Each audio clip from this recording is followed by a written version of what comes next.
से मुसलमानों की जमीन छीन ली जाएगी, कब्रिस्तान, मदरसे, मस्जिद सब कुछ छीन लिए जाएंगे, मुसलमानों की संपत्ति पर सरकार कब्जा कर लेगी। देश में कई जगहों पर प्रदर्शन भी किए गए, आगजनी की।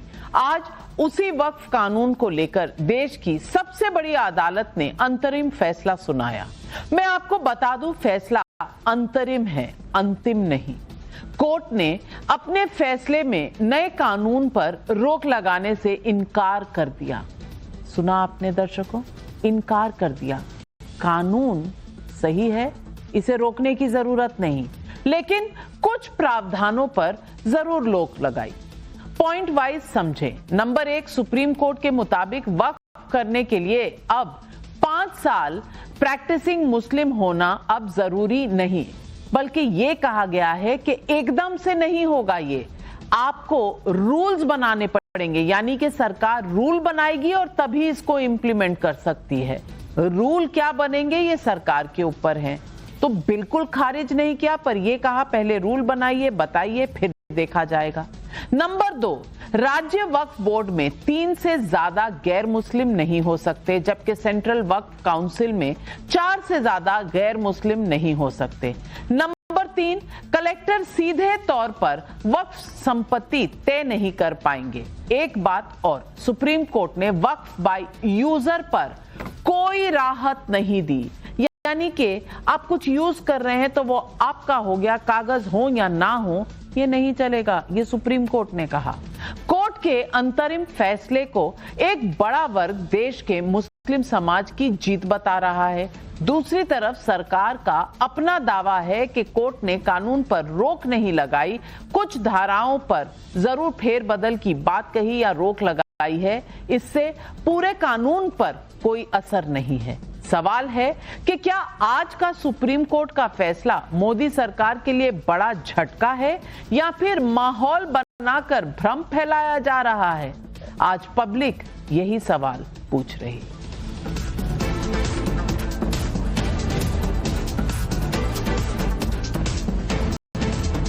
सुप्रीम कोर्ट का अंतरिम आदेश 128 पेज का है, लेकिन नैरेटिव के खेल में अपनी अपनी जीत के दावे हो रहे हैं।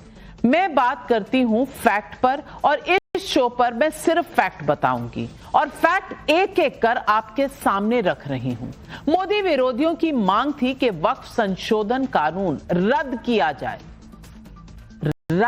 जाए। सुप्रीम कोर्ट ने कहा नो, ऐसा नहीं होगा। कुछ लोग ये बिना सिर पैर का तर्क दे रहे हैं कि नए वक्फ कानून से मुसलमानों के धार्मिक स्थल छीन लिए जाएंगे। सुप्रीम कोर्ट ने कहा ऐसा कुछ नहीं है, तर्क खारिज किया जाता है।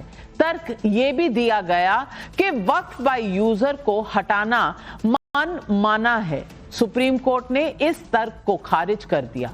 मोदी विरोधियों की मांग ये भी थी कि गैर मुसलमानों को दान देने की अनुमति मिले।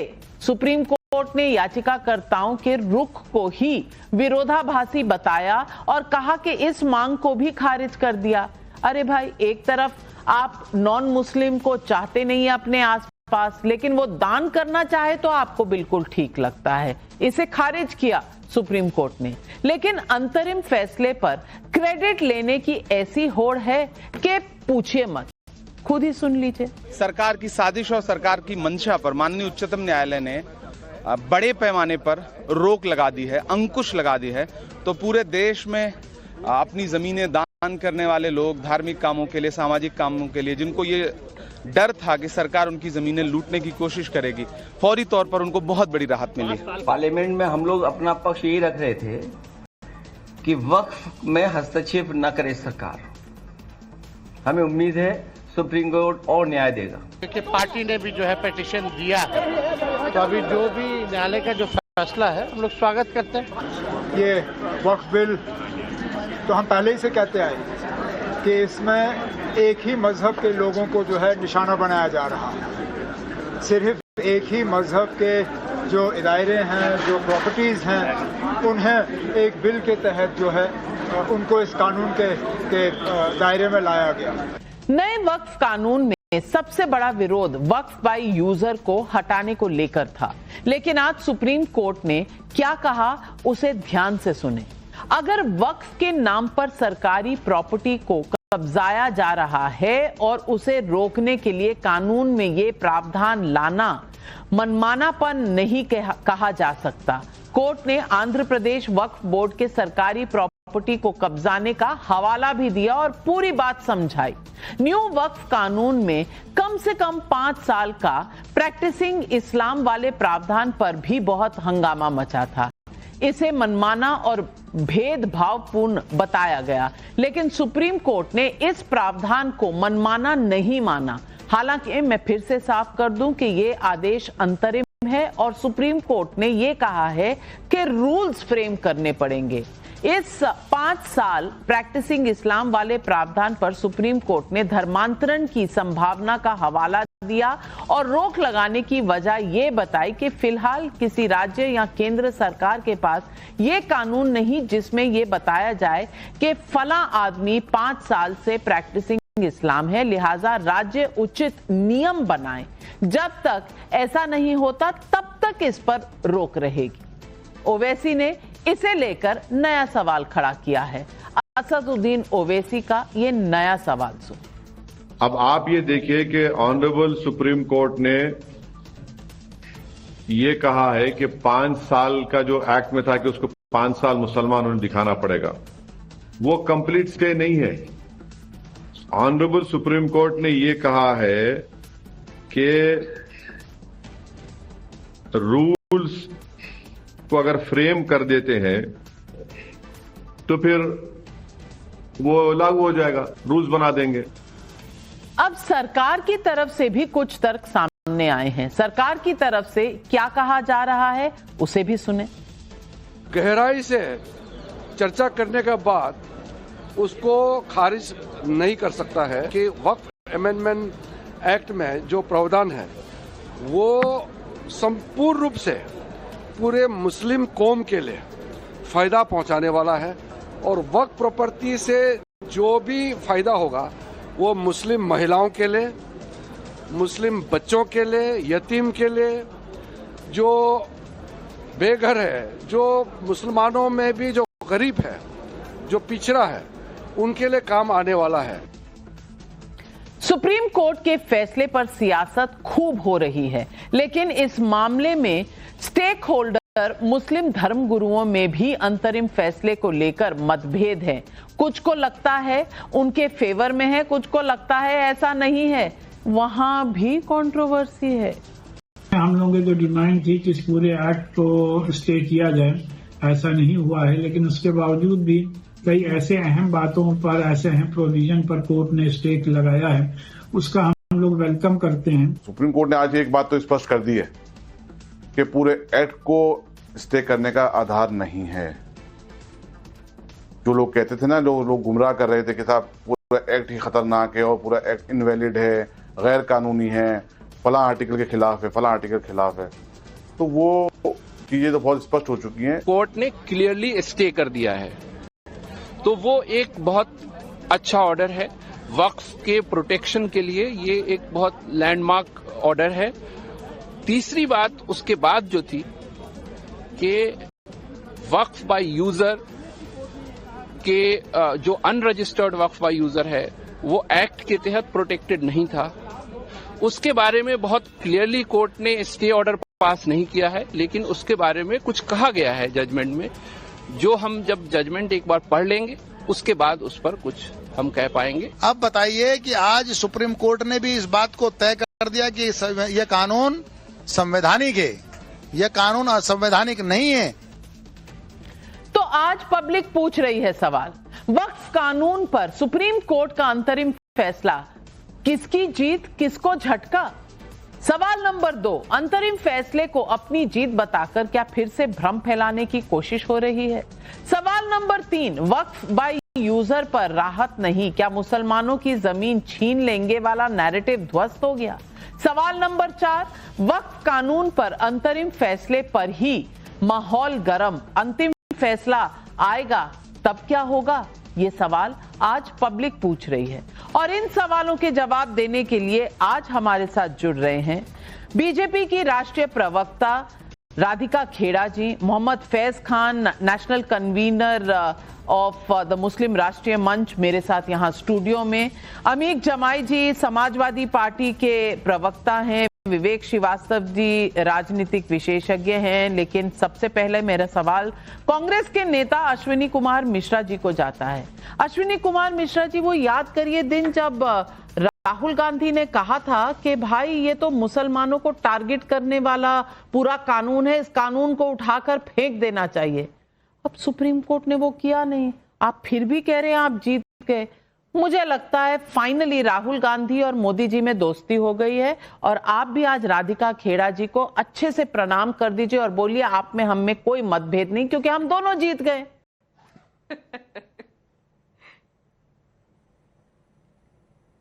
नहीं, राधिका जी को मैं वैसे ही प्रणाम कर देता हूं। महिलाओं का बहुत सम्मान करता हूं मैं, और मुझे राधिका जी को प्रणाम करने में कोई गुरेज नहीं है। वो हमारे पहले कांग्रेस में रही भी हैं, अब थोड़ा सा अलग बातें करने लगी हैं, थोड़ी राह भटक गई हैं। उस विषय पे नहीं आता हूं मैं। आता हूं वक्फ बोर्ड पे। नाविका जी, वक्फ बोर्ड पे हमारा जो स्टैंड था वो हमेशा से ये था कि ये वक्फ बोर्ड जो है डिविसिव है, विभाजन की बात करता है, और जो है इसमें जो फंडामेंटल प्रॉब्लम थी वो थी ये कॉन्स्टिट्यूशन के खिलाफ है, नेचुरल जस्टिस के खिलाफ है। मैं आपको एक्सप्लेन करता हूं। जो प्रोविजन थे जिसपे कोर्ट ने संज्ञान लिया है और जो इंटरिम ऑर्डर दिया है उस पे रोक भी लगाई है। पहला एंटी कॉन्स्टिट्यूशनल था कि जो एग्जीक्यूटिव था, जो डिस्ट्रिक्ट मजिस्ट्रेट था, उसको जुडिशरी पावर दे रहे थे आप, जो कि हमारे संविधान में है कि सेपरेशन ऑफ पावर मैंडेटरी है।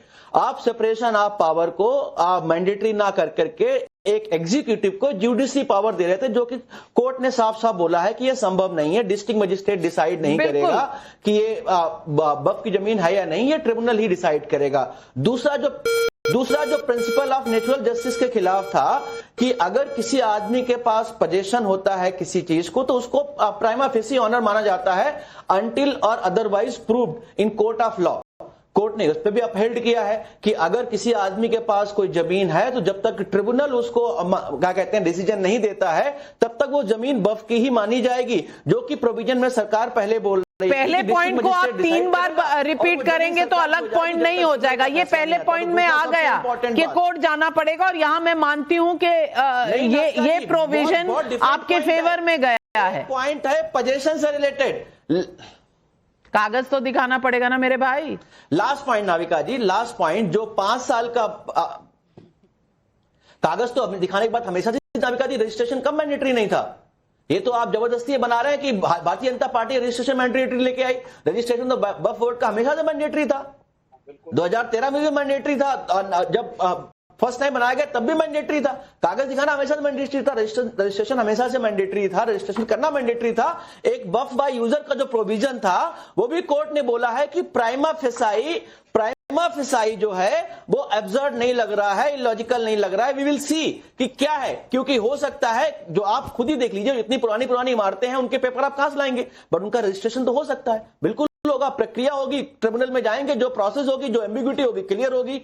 एक कानून का, एक जो भाजपा की जो करप्ट कानून है, जहां पर ब्यूरोक्रेट्स बैठ करके ये डिसाइड करेंगे कि ये जमीन तुम्हारी है, ये अदानी को दे दो, ये तुम्हारी नहीं, अदानी को दे दो, वो सब होना बंद हो जाएगा। भाई तो कभी गलती से हमारा भी नाम ले लो, एक आधी हमारे पास भी आ जाए, लेकिन वो आप नहीं कहेंगे। हवा बना के रखा है कि इसको दे देंगे, उसको दे देंगे। आपके इसी क्लेम को सुप्रीम कोर्ट ने कहा है कि भाई ऐसा कुछ नहीं, आर्बिट्ररी नहीं है और प्रोस्पेक्टिव है। जो भी चेंजेस होंगे आगे से होंगे, पीछे के कोई चेंजेस नहीं हो रहे, और इसमें कोई दम नहीं है कि ये लैंड ग्रैब जो है सरकार करने वाली है। लेकिन सबसे अच्छी बात राधिका खेड़ा जी यही है कि आप भी जीत गए, वो भी जीत गए, इतने खुश हैं। कम से कम अब ये तो मानेंगे कि इस देश के जितने इंस्टीट्यूशंस हैं, कॉन्स्टिट्यूशनल बॉडीज हैं, वो काम कर रही हैं। आज सुप्रीम कोर्ट की इतनी तारीफ हो रही है, कल शायद इलेक्शन कमीशन की भी हो जाए। सभी को नमस्कार। नाविका जी, 6 महीने एक संसदीय समिति बनती है, उसमें चर्चा होती है, 14 घंटे संसद में चर्चा होती है, फिर एक बिल आता है। बिल आने के बाद राहुल गांधी से लेकर पूरी कांग्रेस हल्ला मचाने लगती है, मुसलमानों की जमीन छिन जाएगी। जैसे ये हर बार हर चुनाव के पहले एक नया नैरेटिव लेकर आते हैं, ये भी इन्होंने मुसलमानों के लिए कुछ किया नहीं अपने राज्य में 55 साल जब इन्होंने राज किया, लेकिन मुसलमानों को इधर उधर भटकाने में ताकि उनका वोट बैंक बरकरार रखे एक और अफवाह फैलाने का काम किया। तो आज वो ध्वस्त हो गया क्योंकि कानून जस का तस वैसे का वैसे रहेगा। और ये जो ढींगे फोड़ रहे हैं कि हम जीत गए, चलो अच्छी बात है, ये मान रहे हैं कि आज इन्होंने मान लिया कि संविधान की असलियत में जीत हो गई, कि जो सरकार संविधान के तहत चलते हुए संशोधन लेकर आ रही है हर नियम फॉलो करते हुए, कि सब कुछ जैसा हम चाह रहे थे वैसा हुआ है, तो उन्होंने मान लिया। खैर, अब इंपॉर्टेंट पॉइंट, तथाकथित वक्फ बाय यूजर का जो सारा मुद्दा था, जैसा आपने भी बताया कि सरकार ने पहले ही रोक दिया था कि कोई भी पब्लिक प्रॉपर्टी हो या सरकारी प्रॉपर्टी हो उस जमीन को वक्फ नहीं ले सकता। वही व्यवस्था वापस लागू रही है, कुछ अलग तो हुआ नहीं। दूसरा, सरकारी संपत्ति हो, राज्य संपत्ति हो, कोई पीएसयू की संपत्ति हो, उन पर वक्फ दावा नहीं कर सकेगा। ये हमारे 3C अधिनियम में था, वो वापस से सुप्रीम कोर्ट ने उस पर स्टे लगाया है। तीसरा, नेशनल हेरल्ड शोर मचा रहे थे बार बार कि गैर मुसलमान नहीं होने चाहिए। सरकार ने कैटेगोरिकली कहा था कि सेंट्रल परिषद में 4 और राज्य परिषद में 3 होंगे। वही के वही सुप्रीम कोर्ट ने उस पर ठप्पा लगा दिया। तो आपकी जीत हो कहां रही है? आपका झूठ कहां जीत रहा है? नहीं, राधिका खेड़ा जी आप समझी नहीं, राधिका खेड़ा जी आप समझी नहीं, ये अब बड़प्पन पर आ गए हैं, कह रहे हैं आपकी जीत में ही उनकी जीत है। शायद आज से ये नया चैप्टर विपक्ष में शुरू हुआ है और आपको तो इसका स्वागत करना चाहिए, आपको स्वागत करना चाहिए। लेकिन अमीक जमाई साहब, नाविका जी, मैं इतना जानती हूं, आज इस देश का हर सिटीजन जीता है, बिल्कुल, और हर फैसले पर यही होता है। लेकिन अमीक जमाई जी, विवेक जी, थोड़ी सी मैं गाड़ी जब तक आपके स्टेशन तक आती है तब तक अमीक जमाई जी से एक सवाल पूछ रही थी, पूछ लेने दीजिए अगर आपकी इजाजत हो। अमीक जमाई जी, आपने कहा कि भाई बड़ा दिक्कत है, ये हार गए, इनको तमाचा लग गया। अगर तमाचा लग गया तो फिर सरकार इतनी खुश क्यों है? और तमाचा तो तब लगता ना अगर ये पूरा का पूरा कानून उठाकर सुप्रीम कोर्ट बाहर फेंक देती। वो तो किया नहीं सुप्रीम कोर्ट ने, बल्कि एक मुद्दे पर तो ये कहा सुप्रीम कोर्ट ने कि आप कितनी दो पक्षीय भाषा बोल रहे हैं। एक तरफ आप कहते हैं नॉन मुस्लिम को होना नहीं चाहिए, दूसरी तरफ नॉन मुस्लिम को डोनेशन करना अलाउड हो, ये आपने मांगा था, पेटिशनर्स ने मांगा था। वो उन्होंने कहा कि भाई दोनों चीजें नहीं हो सकती, अगर ये मुसलमानों का है तो मुसलमानों से डोनेशन लीजिए। तो थोड़ी बहुत आपकी खिंचाई भी हुई है और बाकी सरकार का जो लॉ है वो तस का तस है, आपको जाना पड़ेगा, कोई लैंड ग्रैब आप कर नहीं सकते सरकारी प्रॉपर्टी का। और जिस तरह के एग्जाम्पल्स दिए हैं, आप पढ़ लीजिए जजमेंट 152 पैरा पढ़ लीजिए, उसमें क्या क्या लिखा हुआ है। तो मुझे आज ये बता दीजिए जीता कौन? क्योंकि ओवैसी जी ने आपकी पोल खोल दी है, ओवैसी जी ने कह दिया है कि रूल बन जाएंगे तो फिर ये मुसलमानों का सर्टिफिकेशन भी हो जाएगा। यानी कि जो आप जीत कह रहे हैं आज, वो आपकी जीत है नहीं, रूल बनने तक की बात है बस। आपका जितनी देर का सवाल है, मुझे बस उसका आधा समय दे दीजिएगा, मैं निवेदन करूंगा आपसे। देखिए, समाजवादी पार्टी सुप्रीम कोर्ट में इस पूरे मामले में हम पिटिशनर थे, MP ज़िया बर्क इसके अंदर शामिल हुए थे। और आज जो जितना राधिका खेड़ा बहन साहिबा यहाँ खुश हो रही हैं, काश इतना खुश सर्वोच्च न्यायालय के अंदर तुषार मेहता जी भी होते। आपको उनकी हालत पता होगी सर्वोच्च न्यायालय में क्या हुआ है। देखिए, ये जो वक्फ संशोधन अधिनियम 2025 का जो पूरा ये बिल था, इसकी पूरी धुआं, इसका जो हवा है ना, माननीय सर्वोच्च न्यायालय ने निकाल दिया है। हम ये कह रहे हैं कि ओवरऑल शुरू की हमारी कॉल ये थी कि हम पूरे बिल को नहीं मानते हैं। उसके बाद कुछ कंट्रोवर्शियल पॉइंट्स थे जिसको हम चाहते थे कि ये बिल्कुल नाजेबा है, इसको हटना चाहिए। और माननीय सर्वोच्च न्यायालय ने एक लंबी सुनवाई के बाद इंटरिम फैसला जो सुनाया है। देखिए, मुख्यतः सबसे बड़ी समस्या क्या थी? कलेक्टर राज अगर आप ले आते, एक डीएम को फैसला करने का आप अधिकार देते, तो डीएम तो भारतीय जनता पार्टी का होता, किसी भी भारतीय जनता पार्टी की सरकार में। इनका मकसद ये था कि जिस तरह से रक्षा की जमीनें इन्होंने पूंजीपतियों को देना शुरू किया है, जिस तरह से एमटीएनएल की जमीनें, इस पे बड़े बड़े पूंजीपतियों की निगाह है, इसी तरह से भारतीय जनता पार्टी की वक्फ पे निगाह थी। मेरे नेता माननीय अखिलेश यादव जी ने इस बात को कहा था कि ये उस मतलब से जमीनों को कब्जा करके बिल्डरों को देना चाहते हैं। नाविका मैम, आप सोचिए कि ये कितने बेशरम लोग हैं। राम मंदिर के लिए जो जमीनें एक्वायर करी गई, SC ST की जमीनें कितने फर्जी वाले निकले। भगवान श्री राम के जो लोग नहीं हुए वो मुसलमानों के क्या होंगे नविका में। एक मिनट अमीक जमाई जी, एक मिनट, आपसे एक सवाल है मेरा। आपने जो कहा उसी पर एक सवाल है मेरा। आपने कहा डीएम हमेशा भाजपा के होते हैं, IAS से आते हैं वैसे वो, या तो आप ये कह रहे हैं कि सरकारें हमेशा बीजेपी की रहेंगी, आपकी कभी आएगी नहीं, इसलिए डीएम हमेशा उनके होंगे, आपके कभी होंगे नहीं, यानी कि 2027 में चुनाव लड़ने की जरूरत है या नहीं? फिर नहीं, बता दीजिए, आप ही के शब्दों से सवाल। नहीं, 2027 में तो जैसे ही रात में झंडा चेंज, नहीं, तो फिर डीएम आपके हो जाएंगे, रात में झंडा फिर डीएम आपके हो जाएंगे, 27 में झंडा चेंज होगा। ये सारे IP IAS IPS, मेरी बात सुन लीजिए, वो भारत के संविधान के हो जाएंगे। भारत के संविधान के मुताबिक जो उनका काम है। आज तो नागपुर से आ रहा है आदेश, आज तो गोरखपुर मठ से आदेश आ रहा है। सोचिए यूपी में कितने IAS फरार तो फिर हमेशा तो डीएम बीजेपी के नहीं रहेंगे, आप भी मान रहे हैं। और ये झंडा चेंज क्या होता है राधिका खेड़ा जी? झंडा तो तिरंगा ही है, इस देश में सिर्फ तिरंगा ही लहराता है। ये किस झंडे की बात कर रहे हैं अमीक जमाई जी? नाविका जी, आपने देखा होगा राहुल गांधी की रैली जब केरला से शुरू होती है और हर जगह जाती हैं तो तिरंगे की जगह वहां पे एक हरा झंडा लहराता है, उनके लिए वो झंडा है। राहुल गांधी को तिरंगे से बहुत तकलीफ है और वो इंदिरा भवन के इनॉग्रेशन में अपने नए कांग्रेस के इनॉग्रेशन में ऑफिस के ये कह चुके हैं, my fight is against the Indian state. वो कैटेगोरिकली क्लियर है, इसीलिए भारत का झंडा, भारत का ध्वज उनकी किसी रैली में नहीं होता। ये तो अमीक जमाई है, ये समाजवादी पार्टी से है, राहुल गांधी की पार्टी से नहीं है। अभी 52 साल तिरंगा इनके नेता तो राहुल गांधी है। इंडिया अलायंस के नेता कौन है? इंडिया अलायंस के नेता राहुल गांधी है, इनके नेता राहुल गांधी है। जहां तक मैं जानती हूँ समाजवादी पार्टी, अमीक जी, जहां तक मैं जानती हूँ समाजवादी पार्टी इंडिया अलायंस का हिस्सा है ना, आपका अलायंस है ना, तो आपके नेता कौन हुए? राहुल गांधी हुए। नफरत अरे नागपुर क्या पीछे क्यों पड़ गए? RSS is not a political organization, आपको उनसे क्या तकलीफ है? जहाँ पे हिंदू नागपुर के पीछे क्यों पड़े हैं? और हिंदू छोड़िए, आपने मुसलमानों के लिए क्या किया? नागपुर की है, वहाँ 52 साल तिरंगा नहीं फहराया गया और आप तिरंगे प्रेम की बात करती हैं। जब तिरंगे जब इस तिरंगे के लिए लोग खून बहा रहे थे।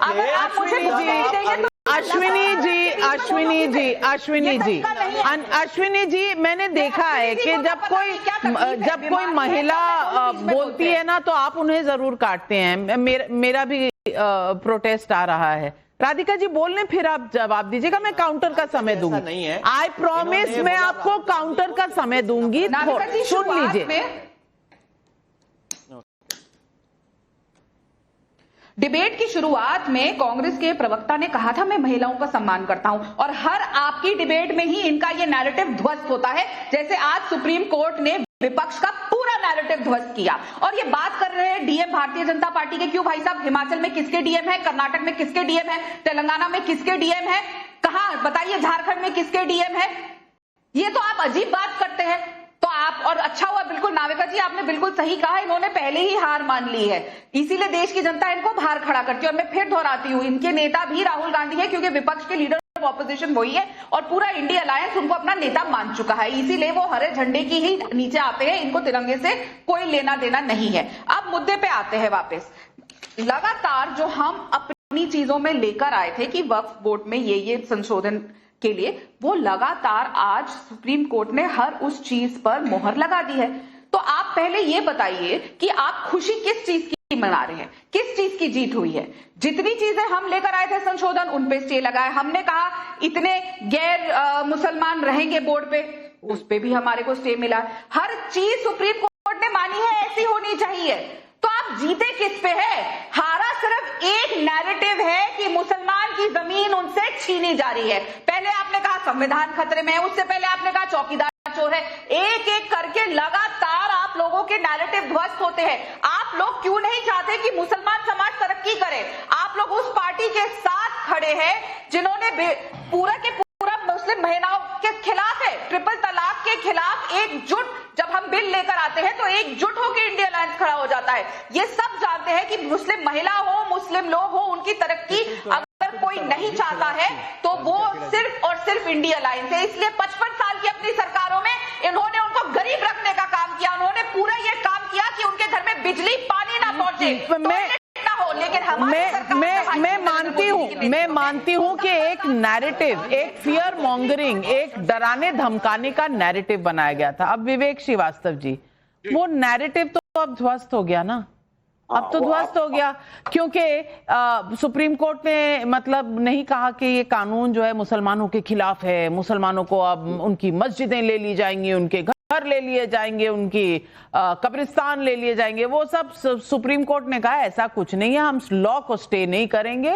और एक दो प्रोविजन जो डीएम वाले हैं वो जरूर बदलें। पर मुझे आप ये बताइए ना कि ये डीएम सिर्फ बीजेपी के होते हैं?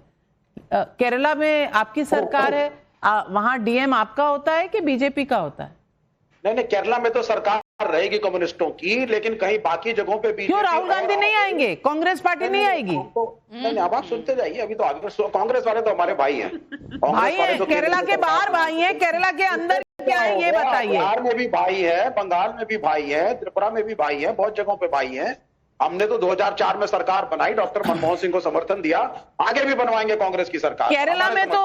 केरला में जिस तरह की लड़ाई है मुझे पता नहीं, उसको आप क्या कहेंगे? 1947 से चल रही है मैडम, बड़ी पुरानी आपका नैरेटिव है, वो नैरेटिव हम ध्वस्त कर चुके हैं। आगे सुनिए, वक्फ जमीन के चोर गद्दी छोड़। अब ये सिर्फ बात वोट चोर पे नहीं है, वक्फ जमीन के चोर गद्दी छोड़। और सुप्रीम कोर्ट ने जो लताड़ा है, जिस तरीके से एक स्लैब, सबसे बड़ी बात क्या थी जो हमें डर था कि ये अपने डीएम अपने लोगों को जब नियुक्ति करेंगे तो वो किसी ना किसी बहाने से वक्फ की जमीन को हड़पेंगे सरकार के नाम पे और अपने बिल्डर दोस्तों को देंगे। और शुक्रिया सुप्रीम कोर्ट कि आपने मैलाफाइड इंटेंशन मोदी सरकार के सुने और इस पूरे प्रोविजन को रद्द किया।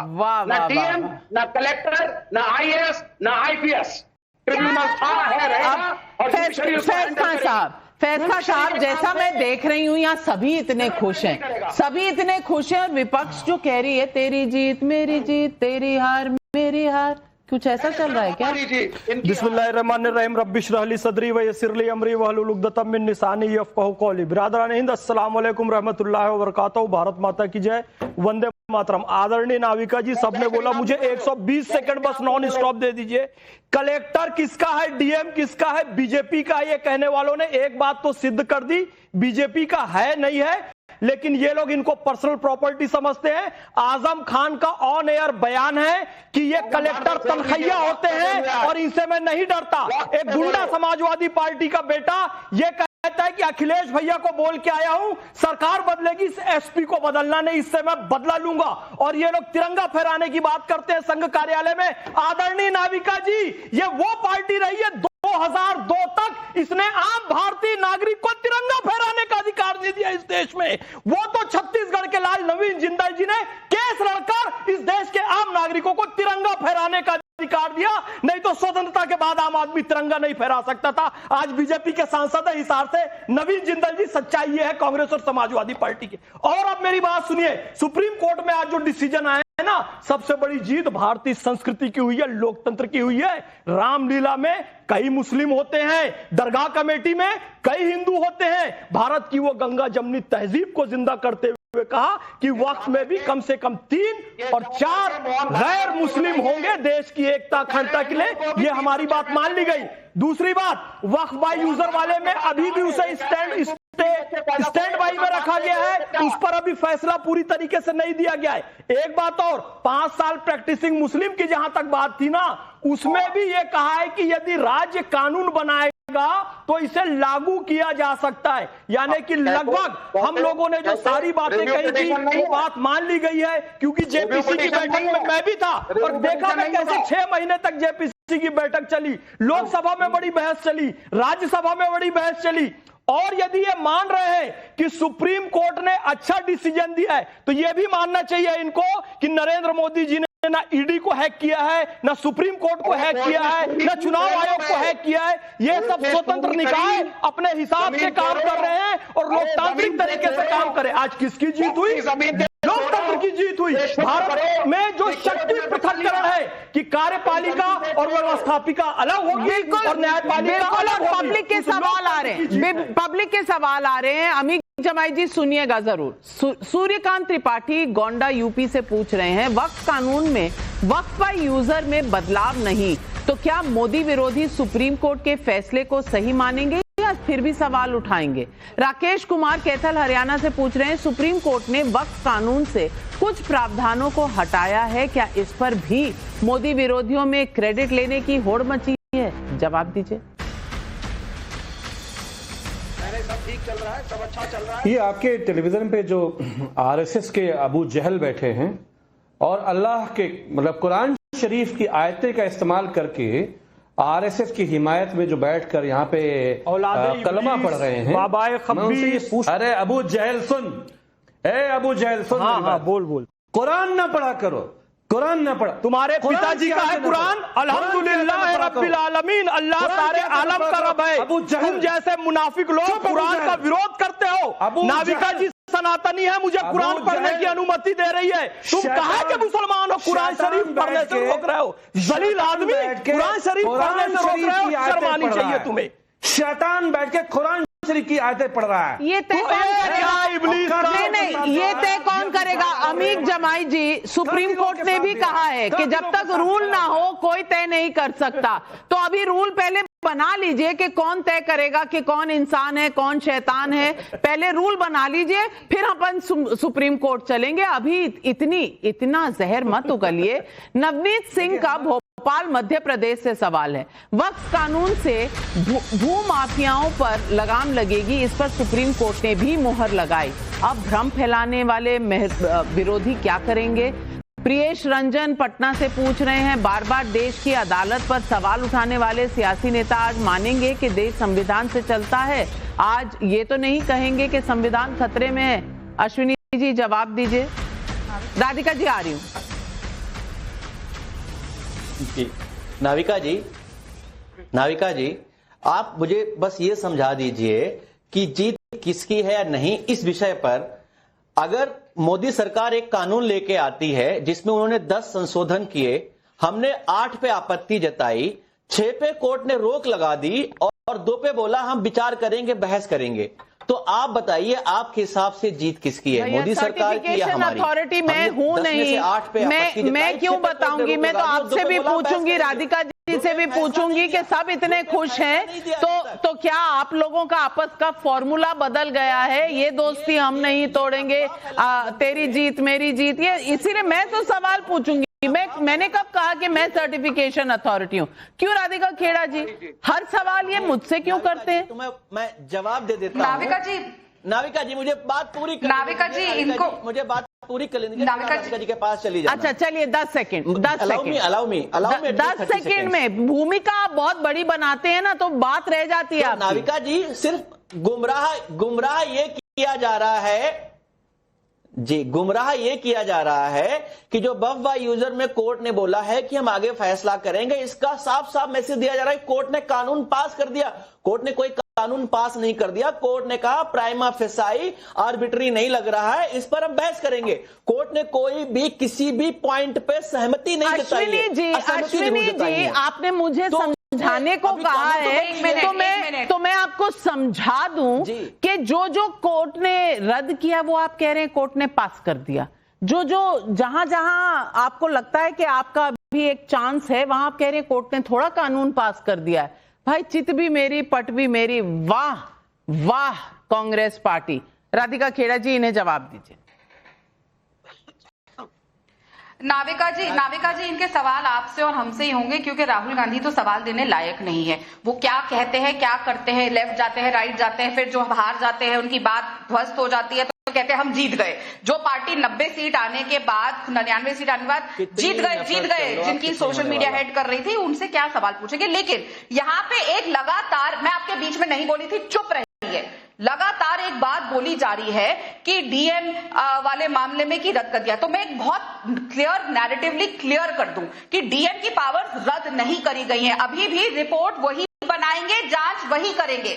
सिर्फ मालिकाना हक किसका होगा वो और पारदर्शिता से होगा, जिसमें ट्रिब्यूनल और हाई कोर्ट आ जाते हैं। और ये भी है कि तब तक ना वक्फ की जमीन छीनी जाएगी, ना कोई सरकारी जमीन को वक्फ कहा जाएगा, और ना किसी थर्ड पार्टी को वो जमीन दी जाएगी। तो ये कहना कि डीएम की सारी पावर रद्द कर दी गई है वो गलत है। और ये तो खुद स्वयं वकील है भाई साहब, कम से कम पूरा जजमेंट पढ़ के आते। इतना बड़ा है, मैं समझ सकती हूँ आप लोग, लेकिन आप लोग खाली है, आप लोग कोई है नहीं, कम से कम पूरा जजमेंट पढ़िए। आप वकील हैं, 2013 में भी यही नियम था, परिवर्तन क्या हुआ इसमें? 2013 में भी यही नियम था, तो कोर्ट क्यों गए थे मेरे भाई?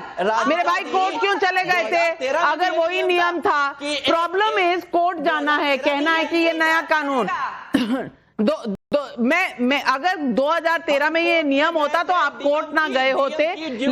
लेकिन आज राधिका खेड़ा जी ने आपके चारों खाने चित कर दिए हैं। और मैं इतना जरूर कहूंगी, कभी कभी महिलाएं अगर सही बोलती हैं तो सुन लेना चाहिए। आपकी आदत के विपरीत होगा, लेकिन सही काम बताती हैं महिलाएं तो सुन लेना चाहिए। आपकी माता जी ने भी आपको बहुत कुछ सिखाया होगा। सिर्फ महिला देख के रेड लाइट आपको कि नहीं इनकी बात नहीं सुनना, ऐसे मत किया करिए। सही बात बोलती हैं, कभी कभी सुन लिया करिए। अब जनता पोल का समय है। वक्फ एक्ट पर आए सुप्रीम कोर्ट के आज के अंतरिम फैसले को किसकी जीत के तौर पर देखते हैं, ये हमने आज पब्लिक से पूछा। सैंपल साइज 20,000 लोग। सरकार की जीत कहते हैं 65% लोग, विपक्ष की जीत 25%, किसी की नहीं 10%। 65% लोग मानते हैं कि ये सरकार की जीत है। अब नैरेटिव कौन चला रहा है, किसका जीत रहा है, भाई ये पब्लिक बता चुकी है। आप कहां खड़े हैं मुझे पता नहीं, लेकिन मुझे लगता है रीइवैल्यूएशन और रीइटरेशन का टाइम है। बस सिर्फ हाय संविधान खतरे में है, हाय मुसलमानों की जमीन चली जाएगी, हाय मोदी ने ये कर दिया, मोदी ने वो कर दिया। अरे भाई ऐसा कुछ नहीं हुआ, सुप्रीम कोर्ट ने कहा। और अब आप भी मान रहे हैं हम जीत गए। ये क्या मोदी को सलाम कर रहे हो? क्या आपने जिता दिया हमें? क्योंकि कानून तो वही का वही है, कुछ प्रावधान जरूर देखे जाएंगे। और मैंने पहले भी कहा कि ये अंतरिम फैसला है, अंतिम नहीं। कृपया वेट कीजिए, पिक्चर अभी बाकी है मेरे तो। आज बस इतना ही। तमाम पैनलिस्ट को धन्यवाद करती हूं और दर्शकों आपसे लेती हूं इजाजत। नमस्कार। जाइएगा मत, पाठशाला बस खुलने वाली है।